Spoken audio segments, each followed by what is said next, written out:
La ilaha illallah Muhammadun Rasulullah. Assalamualaikum warahmatullahi wabarakatuh. Seburuk-buruknya perilaku pendosa dan ahli maksiat, masih Allah bukakan pintu taubat bagi mereka. Tidak peduli entah itu pezina, pembunuh, pemabuk, koruptor, ahli maksiat, dan lain sebagainya. Selagi nyawa masih ada, pasti taubat seorang hamba akan diterima oleh Allah Subhanahu wa Ta'ala. Bersumber dari Ibnu Umar, Rasulullah SAW bersabda, "Innallaha subhanahu wa ta'ala yaqbalu taubatal abdi ma lam yugharghir." Sesungguhnya Allah Subhanahu wa Ta'ala menerima taubat seorang hamba selagi dia belum tercekik-cekik. Yang dimaksud tercekik-cekik dalam hadis ini adalah bahwa taubat seorang pendosa akan diterima selagi ruh belum mencapai leher. Saat tercekik-cekik, ia bisa melihat nasib yang akan ia alami seperti halnya rahmat maupun keinginan dan kedahsyatan. Saat itu terjadi, taubat dan iman seseorang tidak lagi berguna. Sebab syarat taubat adalah bertekad meninggalkan dosa dan tak mengulangi dosa lagi. Jika seorang sudah mati atau meninggal dunia, maka tidak ada lagi kesempatan untuk bertaubat maupun beriman. Dikisahkan dari sahabat Umar bin Khattab radhiyallahu anhu, beliau berkata, "Dakhaltu ma'an Nabi sallallahu alaihi wasallam." Pernah saya bersama Nabi sallallahu alaihi wasallam menemui seorang lelaki Ansor di saat ia mengalami sakaratul maut. Maka Nabi sallallahu alaihi wasallam bersabda kepadanya, "Tub ilallah," bertaubatlah kepada Allah. Tetapi orang itu tak bisa melakukannya dengan lidahnya. Namun ia memutar-mutarkan kedua matanya ke arah langit. Maka tersenyumlah Nabi sallallahu alaihi wasallam hingga membuatku bertanya, "Ya Rasulullah, kenapa engkau tersenyum?" Qala Nabi, kemudian Nabi Muhammad SAW menjawab, "Sesungguhnya orang sakit ini tak bisa melakukan taubat dengan lidahnya." Lalu ia berisyarat dengan matanya ke langit dan menyesal dengan hatinya. Maka Allah SWT berfirman, "Ya malaikati, inna abdi ajaza 'anit taubati bilisanihi wa nadima biqalbi, fala uddimu taubatahu wa nadamatahu biqalbi, asyhidu anni qad ghafartu lah." Wahai malaikat-malaikatku, sesungguhnya hambaku ini tak mampu bertaubat dengan lidahnya, namun ia menyesal dengan hatinya. Maka aku tak akan menyia-nyiakan taubat dan penyesalannya dengan hatinya. Saksikanlah bahwa aku benar-benar telah mengampuninya. Ada sebuah kisah menakjubkan tentang taubatnya seorang pendosa. Di zaman Nabi Muhammad SAW, hiduplah seorang pria penggali kubur. Pria itu sudah selama 7 tahun berprofesi sebagai tukang gali kubur. Setiap ada seorang muslim yang wafat, pria itu selalu membuatkan lubang kubur untuk tempat pemakaman jenazah baru. Entah sudah berapa banyak pria itu mencangkuli tanah dan membuat lubang kubur setiap tahunnya. Yang pasti, bila ada kabar ada seorang yang meninggal dunia, ia sudah terbiasa bersiap untuk menggali lubang-lubang pemakaman baru. Suatu ketika, terdengar kabar ada seorang wanita Ansor yang wafat. Pria penggali kubur itu lantas membuatkannya sebuah lubang kubur untuk pemakaman jenazah wanita itu. Setelah pemakaman wanita Ansor telah selesai, pria penggali kubur itu kemudian malah membongkar makam wanita Ansor dan menelanjanginya. Saat itulah setan telah berhasil membujuk dan menyuruh keburukan kepada pria penggali kubur untuk menyetubuhi mayat wanita itu. Kemudian timbullah nafsu syahwat si pria penggali kubur. Ia lalu mencopot pakaiannya dan kemudian memperkosa mayat wanita Ansor itu. Namun setelah pria itu melampiaskan nafsu bejatnya, mayat si wanita seakan hidup dan terjadilah peristiwa gaib yang sangat mengerikan. Perbuatan pria cabul yang bejat ini ternyata membuat Rasulullah SAW marah besar. Kisah ini nyata sebagaimana dijelaskan dalam kitab Duratun Nasin fil Wa'di wal Irsyad. Setelah pria bejat penggali kubur itu telah usai memperkosa si mayat wanita, ia lantas menangis dengan sedihnya atas peristiwa menakjubkan yang terjadi setelah ia menyetubuhi mayat si wanita.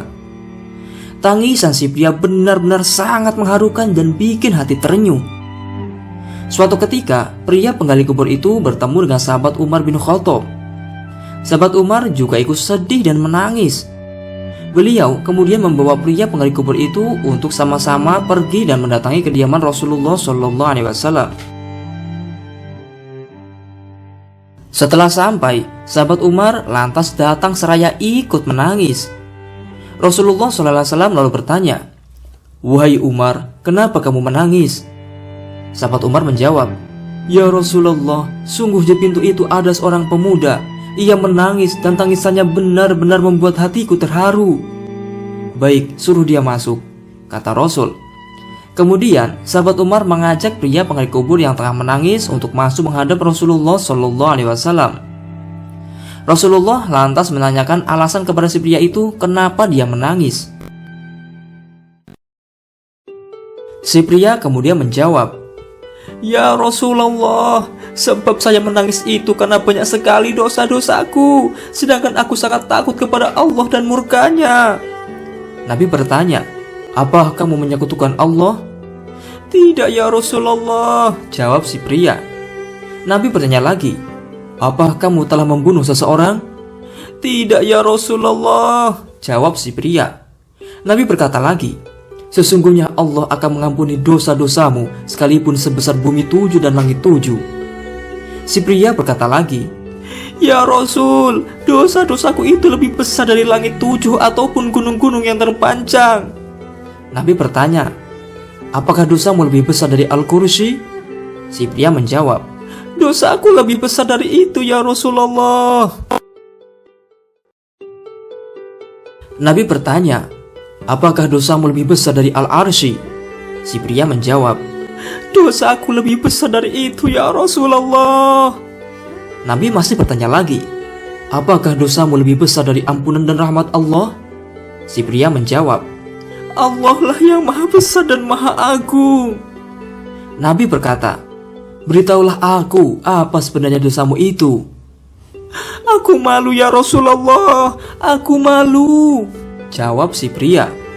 "Jangan malu kepadaku, kasih tahu aku apa sebenarnya dosamu itu," kata Nabi. Kemudian pria penggali kubur menjelaskan kronologi kisahnya. "Ya Rasulullah, saya ini adalah seorang penggali kubur dan sudah bekerja selama 7 tahun. Suatu waktu ada wanita dari kaum Ansor yang meninggal dunia. Setelah dikubur, saya lalu bongkar kuburannya dan saya telanjangi dari kain kafannya. Saat itu aku telah dikuasai setan ya Rasulullah. Lalu aku setubuhi mayat wanita itu.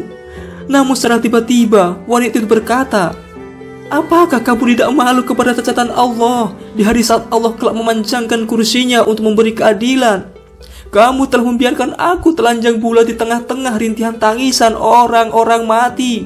Kamu tega membiarkan aku menghadap Allah dalam kondisi junub.'" Mendengar penjelasan perilaku bejat si pria penggali kubur itu, Rasulullah SAW lantas naik pitam. Beliau merasa marah dan langsung berkata ke pria-pria itu, "Wahai pendurhaka, pergilah kamu dariku. Balasanmu adalah neraka." Mendengar jawaban Rasulullah SAW itu, si pria penggali kubur seraya bertambah kesedihannya. Ia sangat sedih dikala-kala dimasukkan Allah ke dalam neraka. Benar-benar tidak disangka, bujukan nafsu dan kenikmatan sesaat ternyata telah membuatnya buta menempuh jalan dosa dan azab yang pedih. Pria itu lantas pergi meninggalkan Nabi, lalu pergi menuju gurun pasir seraya menangis sedih. Tangisan penyesalan dan kesedihan pria itu lantas membuatnya tidak makan, tidak minum, dan tidak bisa tidur selama 7 hari. Suatu waktu, tubuhnya kian melemas. Ia kemudian berebah dan menyungkurkan wajahnya bersujud di suatu tempat. Ia lantas berkata seraya berdoa, "Ya Allah, ya Tuhanku, aku adalah hamba-Mu yang penuh dosa dan kesalahan. Aku sudah datang ke pintu Rasul-Mu agar beliau mau memberi pertolongan kepadaku di sisi-Mu. Maka ketika didengar begitu besarnya kesalahanku, beliau usir aku dari pintunya dan beliau enyahkan aku dari sisinya. Hari ini ya Allah, aku datang ke pintu-Mu ya Allah, karena Engkau adalah Tuhan yang maha pengasih kepada para hamba-Mu. Harapanku hanya tinggal kepadamu ya Allah. Jika tidak, maka silahkanlah kirimkan api dari sisi-Mu dan bakarlah aku dengan api itu selagi masih di dunia, sebelum Engkau bakar aku di akhirat-Mu ya Allah." Setelah mendengar doa dan taubat sungguh-sungguh dari pria penghuni kubur, Allah SWT kemudian mengutus malaikat Jibril untuk mendatangi Nabi Muhammad SAW. Malaikat berkata, "Wahai Rasulullah, sesungguhnya Allah mengirimkan salam untukmu." Rasul menjawab, "Dialah kedamaian, darinya kedamaian, dan kepadanya lah kedamaian akan kembali." Malaikat berkata, "Ya Rasulullah, Allah bertanya kepadamu, apakah engkau telah menciptakan hamba-hambaku?" Rasul menjawab, "Dialah Allah yang telah menciptakan aku dan mereka." Malaikat berkata, "Apakah engkau memberi rezeki kepada mereka?" Rasul menjawab, "Dialah Allah yang telah memberikan rezeki kepada mereka dan juga aku." Jibril berkata lagi, "Dia Allah bertanya, apakah kamu menerima taubat mereka?" Rasul menjawab, "Dialah yang menerima taubat hamba-hambanya dan mengampuni kesalahan-kesalahan mereka." Jibril berkata, "Allah SWT berfirman kepadamu, telah aku kirim kepadamu seorang di antara hamba-hambaku, dan dia telah mengakui salah satu dosa-dosanya, tapi kamu malah berpaling darinya dengan sangat, hanya sebab satu dosa saja. Maka betapa jadinya dia kondisi orang-orang berdosa kelak, manakala mereka datang dengan memikul dosa-dosa bagian gunung-gunung yang besar. Kamu adalah utusanku, aku utus kamu sebagai rahmat semua alam. Maka jadilah kamu seorang yang penyayang terhadap orang-orang beriman dan pemberi pertolongan kepada mereka yang berdosa, dan maafkanlah keterlanjuran hambaku. Sungguh aku benar-benar telah mengampuni dosanya." Mendengar firman Allah SWT yang dibawa malaikat Jibril, Nabi Muhammad SAW kemudian mengirimkan beberapa utusan dari para sahabat untuk mencari pria penggali kubur.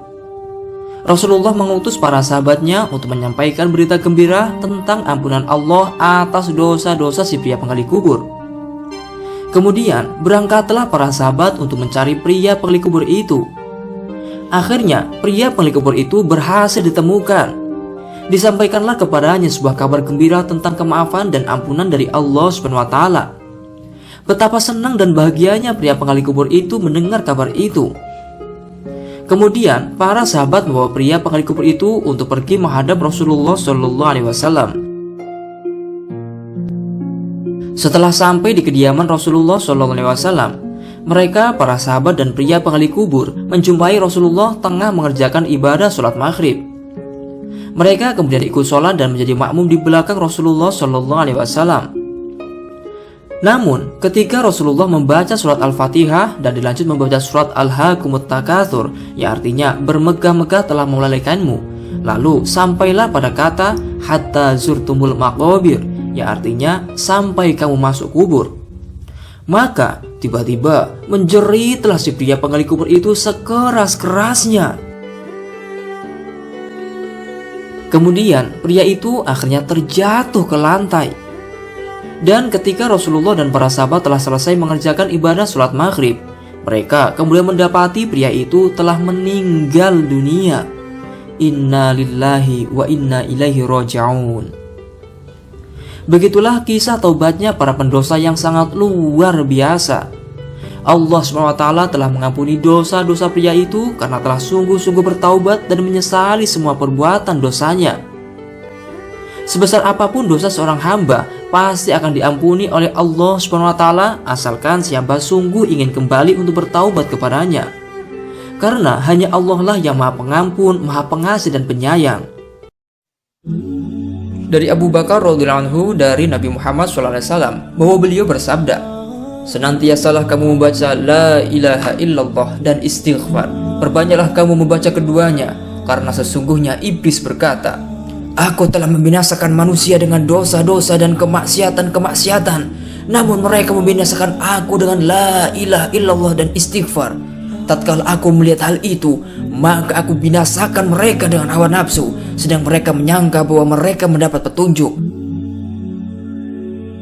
Dari Atha ibnu Khalid bahwa ia berkata, "Aku mendengar bahwasanya setelah turunnya firman Allah SWT, wa man yaghfiru dzunuba illallah wa lam yusyirru ala ma fa'alu wa hum ya'lamun."